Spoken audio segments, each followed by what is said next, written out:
Bonjour à nouveau pour une preview, cette saison WNBA 2024 qui commence très très bientôt. On part au soleil de Los Angeles, California, pour parler des Sparks aujourd'hui.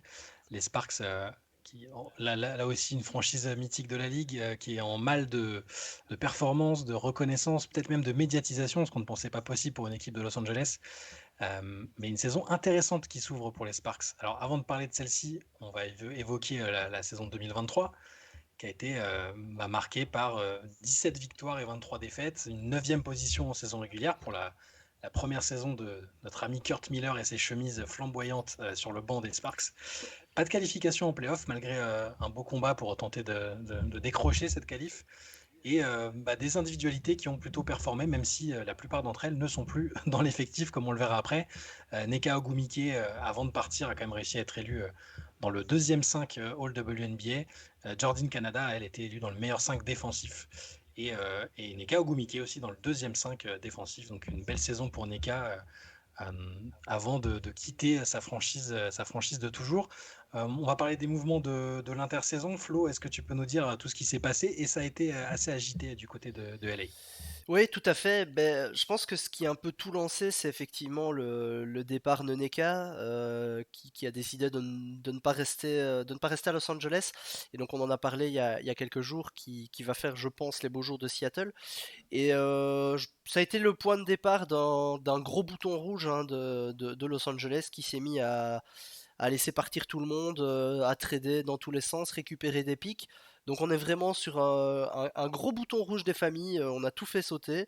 On a Jordan Canada qui est parti du côté d'Atlanta. Jasmine Thomas qui a pris sa retraite, qui malheureusement Mm. la saison dernière on a vu que c'était un peu la saison de trop, elle n'arrivait pas à se remettre de ses blessures. Cathy Lou Samuelson dont on a parlé hier, qui est partie du côté de l'Indiana, tandis que sa sœur Carly Samuelson est donc partie du côté de Washington. Alors fatalement, tous ces départs ont été comblés par des arrivées, principalement à la draft dans un premier temps, vu qu'on l'a dit, c'est de ce côté-là que Los Angeles a prévu de se reconstruire avec une très belle draft, puisqu'elles avaient les pics 2 et 4 qui leur ont permis de partir avec Cameron Brink et Rickea Jackson. Sinon, dans les arrivées, on a donc Kaya Nurse de Seattle, ou Harry McDonald en provenance d'Atlanta. Il y avait aussi la signature de Julie Allemand, qui prévoyait de venir en WNBA cette saison avant qu'elle se blesse du côté de Lasvel. Donc il est, bon, j'allais dire très peu probable. Non, on ne la verra pas avant les JO. Ça, c'est une certitude. Et je pense qu'il est peu probable qu'on la voit après les JO. Mais bon, là c'est moins certain. Mais en tout cas, en début de saison, c'est sûr que J. Allemand doit se remettre de sa blessure. Et que donc, elle ne sera pas en tenue pour Los Angeles. On espère l'avoir un jour dans cet effectif-là. Enfin, moi, depuis sa saison rookie à Indiana, je rêve de la revoir à plein temps en WNBA. Enfin, en tout cas, chaque année. Et j'espère que si c'est pas cette saison, ce sera une suivante, parce qu'elle a le Ça profil va pour. venir. Enfin, en plus, là, dans cette équipe-là, avec ce coach, je pense que il y a moyen. J'espère qu'on la reverra dans un futur assez proche. Euh, on fait le point sur l'équipe, sur le 5 majeur. Il y a pas mal de questions aussi sur le 5 majeur. Certes, il y a des joueuses qui sont arrivées, comme tu l'as dit Flo, via la draft notamment, mais autour, comment est-ce qu'on pense que ça va s'articuler, Gis? Alors, on avait pas mal, du coup, comme vous le disiez, hein, le fait que Julie Allemand puisse pas venir, en fait, ça a quand même rebattu un peu les cartes, hein, notamment Mm. sur le poste 1.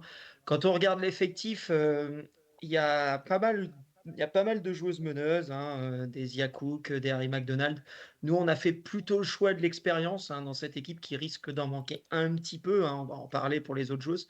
On a fait le choix de mettre Laisha Clarendon à la main, qui est plutôt une meneuse scoreuse, moins organisatrice, mais qui est quand même très très expérimentée et qui a très régulièrement dans ses équipes toujours apporté quelque chose, que ce soit des points, voilà, de l'organisation un petit peu par moment.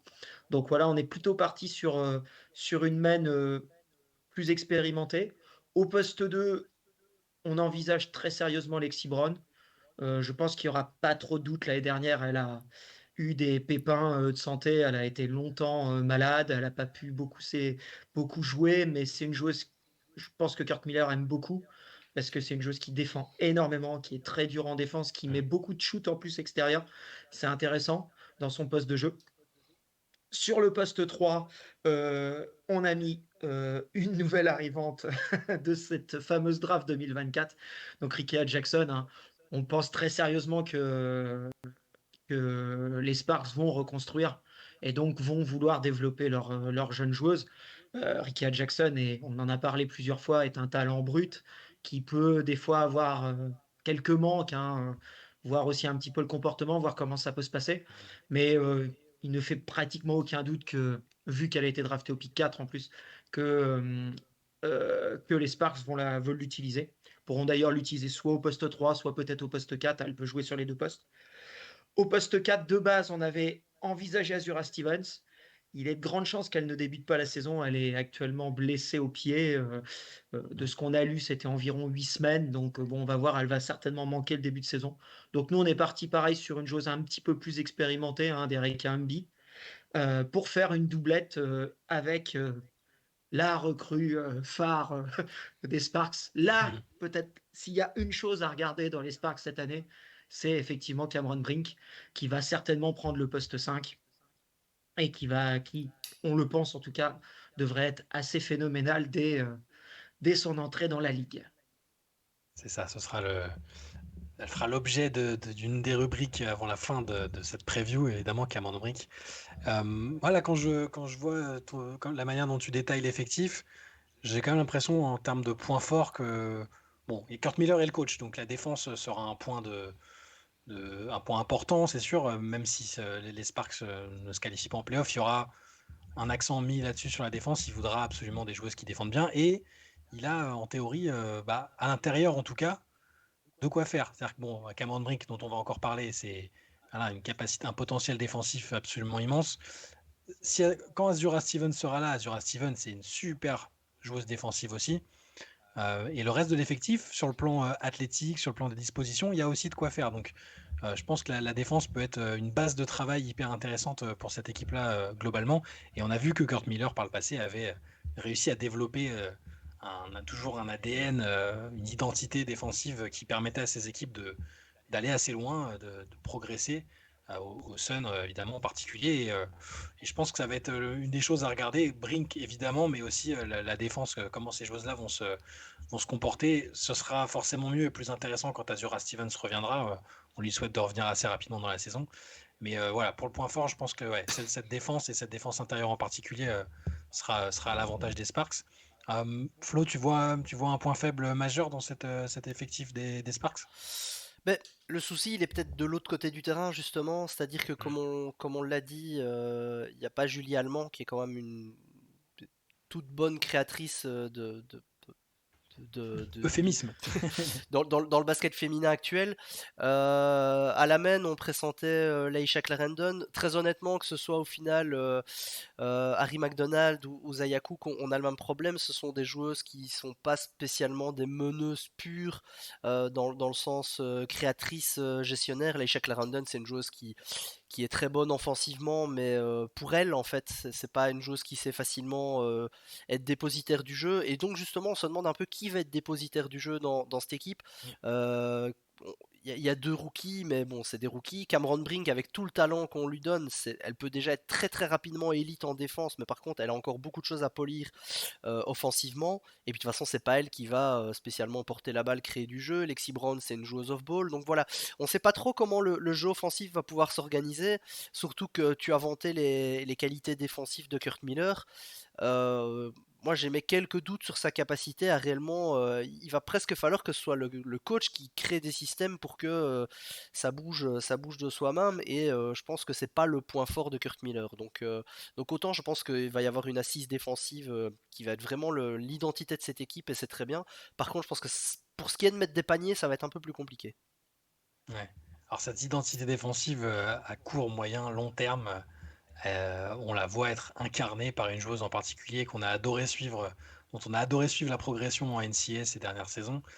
Je veux évidemment parler de Cameron Brink, qui est la joueuse à suivre dont Gis va nous parler, avec des étoiles dans les yeux, j'imagine. Bah, si vous nous avez lu récemment, et notamment l'article sur les petites questions d'avant-saison, vous avez vu que j'en ai posé une de savoir si elle pourrait être déjà la meilleure contreuse de la WNBA.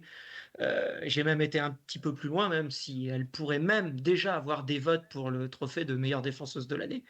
Moi, personnellement, je le pense. Je pense qu'elle va, rien que par sa présence, changer le jeu défensif de son équipe. Rien que pour ça, il faut la suivre. Parce que je vous jure, ça va être. Enfin, ça peut être une dinguerie phénoménale, quoi. C'est-à-dire qu'on peut voir quelque chose qu'on Ouais. voit très rarement dans le basket féminin, quand même. Parce que certes, on a des bonnes contreuses, des filles comme Adja Wilson, comme Ezzy McBegor, mais là, c'est vraiment. Enfin, moi, je pense que le potentiel est monstrueux, vraiment monstrueux. Et ce qui va être intéressant aussi, c'est un peu ce que disait Flo tout à l'heure en parlant du jeu offensif, hein, c'est de voir aussi comment elle va se développer de l'autre côté du terrain. C'est déjà une joueuse plus que correcte en attaque, hein. Y a pas trop de doute là-dessus. Elle sait faire plein de choses, mais elle a une capacité à progresser, et notamment dans ce que tu pouvais dire, Flo, ce qui pourrait manquer à l'équipe, c'est-à-dire la création. Vous savez, hein, si vous nous écoutez, moi j'aime la comparer au plafond à des joueuses comme Candace Parker, comme Jonquel Jones, et je ne serais pas étonné dans une équipe qui manque un peu de création que Kurt Miller essaye déjà de lui donner quand même un peu le ballon dans les mains, et pourquoi pas de voir, alors bien sûr, toute proportion gardée, mais un peu de début de saison comme on a pu voir Jonquel Jones en 2021 au Sun, hein. C'est-à-dire beaucoup porter la balle, beaucoup essayer de créer, c'est une chose qui peut shooter à 3 points, franchement, elle a la capacité, on l'a vu à Stanford, elle a la capacité de faire tout ça.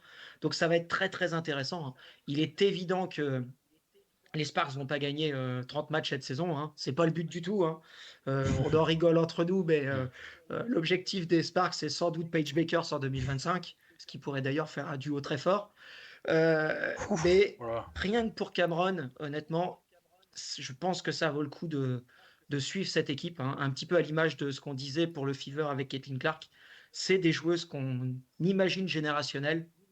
Donc rien que pour Ouais. ces joueuses-là, faut suivre les Sparks.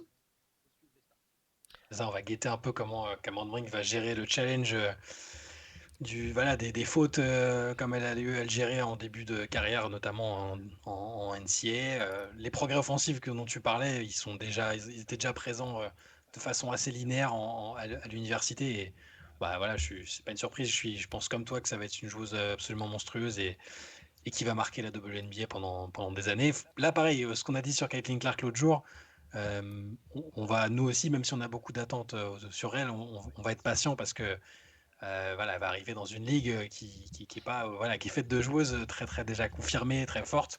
Et ça va être aussi un challenge pour elle, mais l'avenir sera radieux. J'ai aucun doute là-dessus. Et on les attendait depuis 4 ans, elles sont là. C'est vrai. C'est vrai, c'est fou, hein. Il faudrait retrouver nos conversations, Elles sont pas encore toutes nos là, groupes. mais ça va venir. Mm. Ça arrive. Ça va arriver. Sur 2025 aussi, effectivement, on en reparlera. Mais en attendant, voilà cette preview sur les Los Angeles Sparks dont on va guetter les progrès. On ne s'attend pas à des choses exceptionnelles en termes de résultats. Par contre, le développement et la progression, c'est aussi des choses passionnantes. Et ça va être le cas cette saison pour les Sparks. On se retrouve demain pour une nouvelle preview de cette saison WNBA 2024.